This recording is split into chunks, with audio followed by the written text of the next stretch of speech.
ओम ज्ञानतिमिरान्धस्य ज्ञानाञ्जनशलाकाय चक्षुरुन्मीलितं येन तस्मै श्रीगुरवे नमः। तच्छ्रद्धानं मुनयो ज्ञानवैराग्ययुक्तया पश्यन्त्यात्मनि चात्मानं भक्त्या श्रुतगृहीतया। SB 1.2.12। ज्ञान तथा वैराग्य से समन्वित गंभीर जिज्ञासु यमुनि वेदांत श्रुति के श्रवण से ग्रहण की हुई भक्ति द्वारा परम सत्य की अनुभूति करता है। भगवान वासुदेव जो परम सत्य की पूर्ण अभिव्यक्ति के समान है, उनकी भक्ति में सेवा के प्रक्रिया से परम सत्य की अनुभूति होती है।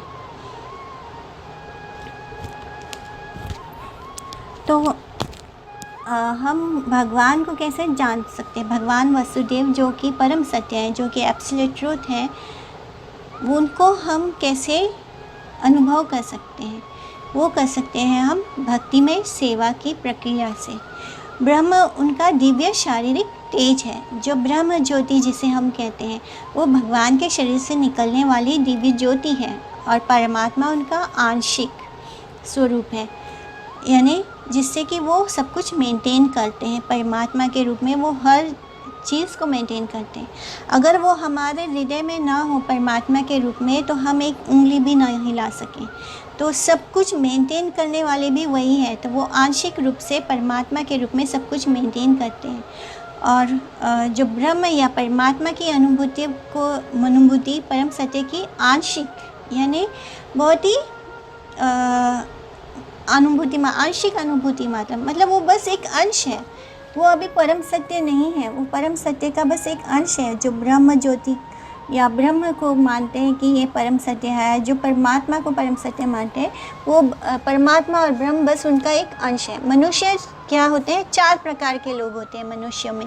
वो होते हैं कर्मी, ज्ञानी, योगी तथा भक्त। कर्मी क्या होते हैं? वो मटेरियलिस्टिक होते हैं, भौतिकवादी होते हैं। लेकिन जो बाकी के 3 होते हैं, ज्ञानी, योगी तथा भक्त, ये आध्यात्मिक होते हैं, ये स्पिरिचुअल होते हैं। भक्त प्रथम श्रेणी के, और जो भक्त होते हैं वो सबसे ऊपर होते हैं, क्योंकि वो प्रथम श्रेणी में होते हैं। वो फर्स्ट क्लास थी, वो स्पिरिचुअलिस्ट होते हैं, जिन्होंने परम पुरुष का साक्षात्कार कर लिया है, यानी जो जानते हैं कि भगवान कौन है, परम पुरुष कौन है। जो सेकेंड श्रेणी में आते हैं, जो सेकेंड क्लास में आते हैं, वो अध्यात्मवादी आते हैं, जिन्होंने परम पुरुष के पूर्ण अंश का आंशिक साक्षात्कार किया है।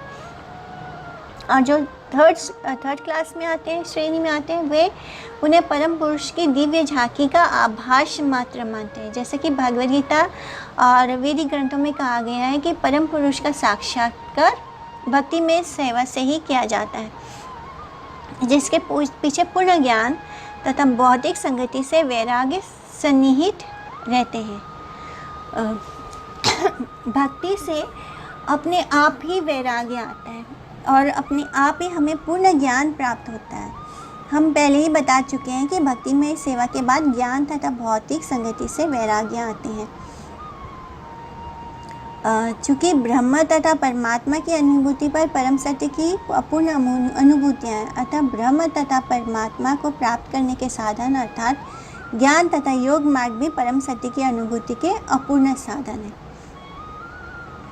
हैं। जो हम ज्ञान से भगवान को समझने की कोशिश करते हैं और समझते हैं कि भगवान क्या है, भगवान बस सर्वव्याप्त है और हमें वो उस ज्योति में विलीन हो जाना है।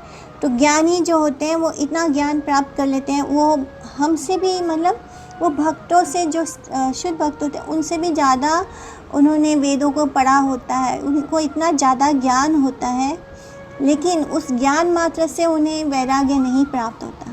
उस ज्ञान से ज्ञान उनमें इतना अहंकार भर देता है, जिसके कारण वो भगवान का कोई रूप स्वीकार नहीं करते। वो सोचते हैं कि भगवान जो है वो बस एक ज्योति है और उसमें मैंने कहीं ना कहीं ये अहंकार होता है कि मैं भी भगवान हूँ। क्योंकि जब ज्ञान आता है तो अपने आप ये अहंकार भी आता है कि मैं सब कुछ जानता हूँ और मैं ही भगवान हूँ। तो वो ब्रह्म ज्योति तक ही पहुँच पाते हैं, वो उसके आगे का सत्य नहीं जानते। इसी तरह जो योगी होते हैं, वो योगी क्या करते हैं, योगी मिस्टिक योगी वो बहुत साल तक तप करते हैं, तपस्या करते हैं, भगवान को परमात्मा के रूप में स्वीकार करते हैं, लेकिन वो भी ये नहीं जानते कि उसके आगे भी एक सत्य है, भगवान जो कृष्ण है उसका सत्य वो नहीं जानते। तो इस तरह भक्तों की 3 श्रेणियाँ हैं, प्रथम, द्वितीय और तृतीय। जो कर्मी होते हैं, जैसा कि भगवान ने श्रील रूप गोस्वामी को, जब श्री चैतन्य महाप्रभु श्रील रूप गोस्वामी को बता रहे थे तब उन्होंने इसके बारे में बताया था कि जो कर्मी होते हैं वो भगवान को की पूजा अर्चना बस अपने किसी उद्देश्य के लिए करते हैं, जैसा कि वेदों में भी बताया गया है। क्योंकि हर तरह के लोग होते हैं, कोई सतोगुण में होता है, कोई तमोगुण में होता है और कोई रजोगुण में होता है, लेकिन जो भक्त होता है वो तीनों गुण से ऊपर होता है। जो प्योर भक्ति होती है वो इन तीनों गुणों से ऊपर होकर शुद्ध सत्व होती है। तो जो कर्मी होते हैं वो पूजा, भक्ति, व्रत, उपवास, यज्ञ ये सब कुछ करते हैं, लेकिन क्यों करते हैं, अपने मटेरियल प्रॉस्पेरिटी के लिए, अपने मटेरियल डिज़ायर्स को पूरा करने के लिए। उनके मन में जो इस भौतिक संसार को भोगने की इच्छा है उसको पूरा करवाने के लिए वो इस तरह दिखता है कि वो भक्ति कर रहे हैं, लेकिन वो भी भक्त नहीं होते, क्योंकि वो सिर्फ अपने डिज़ायर्स को पूरा करने के लिए जाते हैं, मंदिर जाते हैं या व्रत उपवास रखते हैं। इस तरह तृतीय श्रेणी के भी भक्त या नवदीक्षित भक्त जो ज्ञान विहीन होते हैं, वे भौतिक संगति से विरक्त नहीं होते। वे तो मंदिर में अर्च विग्रह की पूजा की प्रारंभिक प्रतिक्रिया के प्रति ही आकृष्ट होते हैं। तो जो हमने 3 तरह के भक्तों के बारे में कहा, तो जो सबसे नीचे श्रेणी का भक्त होता है वो सिर्फ भगवान की पूजा और भक्ति वो समझता है कि बस भगवान जो है वो मंदिर में है। जिस तरह कि मैंने बताया कि जो कर्मी होते हैं वो बस अपने डिज़ायर्स के लिए करते हैं भगवान की पूजा या अर्चना। जो ज्ञानी होते हैं वो इस कर्मी से ऊपर होते हैं, उन्हें वो स्पिरिचुअल होते हैं, उन्हें पता होता है कि ये सारे वो इस मटेरियल वर्ल्ड को से ऊपर उठ जाते हैं, लेकिन वो भगवान को सिर्फ एक दिव्य ज्योति के रूप में देखते हैं और समझते हैं कि भगवान सर्वव्याप्त है, और क्योंकि सब और हर कोई भगवान का ही अंश है, तो हर कोई भगवान है और वो उसमें एक हो जाना चाहते हैं, उस दिव्य ज्योति में एक हो जाना चाहते हैं। जो योगी होते हैं, जो मिस्टिक योगी होते हैं, वो योगा करते हैं, सालों साल योगा करके भगवान के परमात्मा स्वरूप पर मेडिटेट करते हैं, और फिर उनके पास जो सिद्धियाँ प्राप्त होती हैं उससे उनके मन में प्रतिष्ठा आशा होती है, यानी वो चाहते हैं कि उनके ज़्यादा से ज़्यादा फॉलोअर्स हों और वो बहुत फेमस हो जाए, और फिर उन सिद्धियों के बल पे वो कुछ मैजिकल चीज़ें दिखाते हैं सिद्धियों के बल पर, और इस तरह वो लोगों को अट्रैक्ट करते हैं। लेकिन जो शुद्ध भक्त होता है वो जानता है कि भगवान सिर्फ ब्रह्म ज्योति तक सीमित नहीं है, भगवान सिर्फ परमात्मा के रूप में सर्वव्याप्त नहीं है, भगवान इन सब के अलावा भी और है, और वो उस ब्रह्म ज्योति के आगे हैं, उसको भेद कर वो आगे हैं, और वो कृष्ण है, और उनका एक नाम है, उनका एक रूप है, उनका गुण है। तो भगवान भी पर्सनल है, भगवान इम्पर्सनल नहीं है। तो भक्त ही है जो असली में ये जानता है। और इस तरह भक्तों के अंदर भी 3 श्रेणियाँ आती है, प्रथम श्रेणी, द्वितीय श्रेणी और तृतीय श्रेणी, 3rd क्लास। जो फर्स्ट क्लास होते हैं वो नव दीक्षित होते हैं, माने उन्होंने नया दीक्षा लिया है, लेकिन वो भगवान को बस अर्च विग्रह में देखते हैं। मंदिर के अंदर वो जाते हैं, जो भगवान को अर्च विग्रह होता है बस वहाँ तक ही वो भगवान को देखते हैं, बाकी हर जगह वो भगवान को नहीं देख पाते। तो ऐसे भक्तों को हम मटेरियल डिवोटी कहते हैं। ऐसे भक्त आध्यात्मिक लाभ की अपेक्षा भौतिक लाभ के प्रति अधिक आसक्त रहते हैं, माने वो मटेरियल डिज़ायर्स और मटेरियल प्रॉफिट्स पे ज़्यादा कॉन्सेंट्रेटेड होते हैं स्पिरिचुअल से ज़्यादा।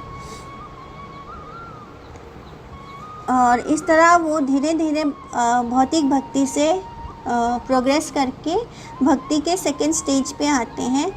और इस सेकंड अवस्था में स्टेज में भक्त को भक्ति की दिशा में 4 तत्व दिखाई पड़ते हैं, यानी परम ईश्वर, उनके भक्त, अज्ञानी तथा ईर्ष्यालु। तो अब वो ये देखते हैं कि भगवान भी हैं, उनके भक्त भी हैं, और कुछ लोग अज्ञानी हैं और कुछ लोग ईर्ष्यालु हैं। मनुष्य को कम से कम इस द्वितीय श्रेणी के भक्त की अवस्था तक ज़रूर उठना चाहिए, यानी हमें इस सेकेंड स्टेज पे ज़रूर पहुंचना चाहिए, क्योंकि फर्स्ट स्टेज वाले भक्त तो पूरी तरह मटेरियलिस्टिक लोगों की तरह ही होते हैं और वो मटेरियल प्रॉफिट में ही ज़्यादा कंसंट्रेट करते हैं और वो सिर्फ भगवान को अर्च विग्रह में देखते हैं। वो भूल जाते हैं कि भगवान परमात्मा के रूप में सर्वव्याप्त है। इसलिए एक भक्त को सेकेंड स्टेज तक ज़रूर पहुंचना चाहिए। और जो थर्ड स्टेज होता है, थर्ड क्लास होता है भक्तों का, कि भक्त को भक्ति संबंधी अनुदेश भागवत के प्रामाणिक स्रोतों से प्राप्त करने होते हैं। यानी उन्हें भक्ति में जब हमें आगे बढ़ना हो तो हमें इसके लिए श्रीमद् भागवतम का श्रवण करना चाहिए। जो पहली श्रेणी का भागवत सुस्थापित भक्त है, और दूसरा है भागवतम जो ईश्वर का संदेश है। अतः जो थर्ड श्रेणी के भक्त को भक्ति के उपदेशों की शिक्षा लेने के लिए किसी प्योर भक्त के पास जाना चाहिए। और ऐसे भक्त को ऐसा भक्त कोई व्यवसाय व्यक्ति नहीं होता जो भागवत को व्यापार समझकर अपनी जीविका कमाता है। हमें श्रीमद् भागवतम के एक्चुअली जानकार ऐसे बहुत सारे लोग समाज में मिल जाएंगे जो भागवत कथा करते हैं 7-7 दिनों की।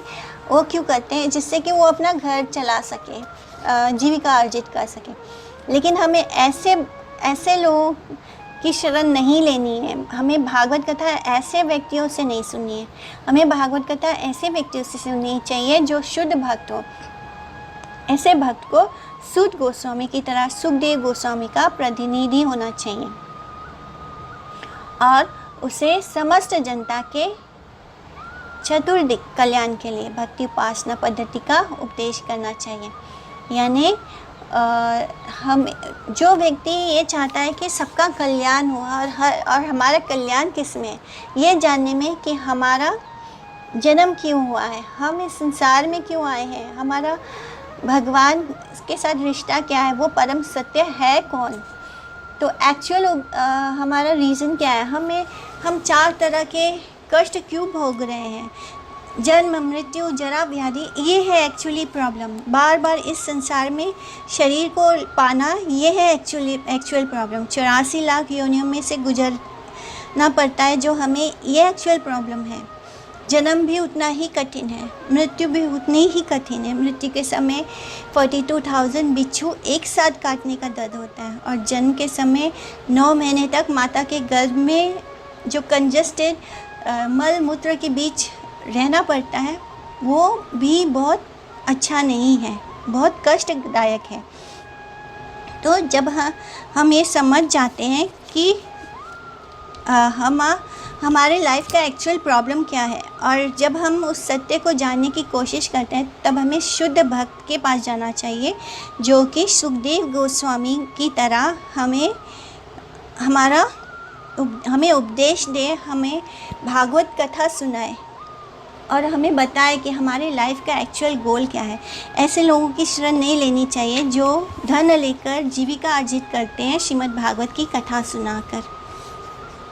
इसलिए जो निष्ठावान भक्त को चाहिए कि वह अपनी उन्नति के लिए उपनिषद, वेदांत जैसे वैदिक साहित्य को, जो हमारे परंपरा में जो आचार्य हैं, जो गोस्वामी ने जो साहित्य लिखे हैं, ऐसे साहित्यों का श्रवण किए बिना मनुष्य सच्ची उन्नति नहीं कर सकता।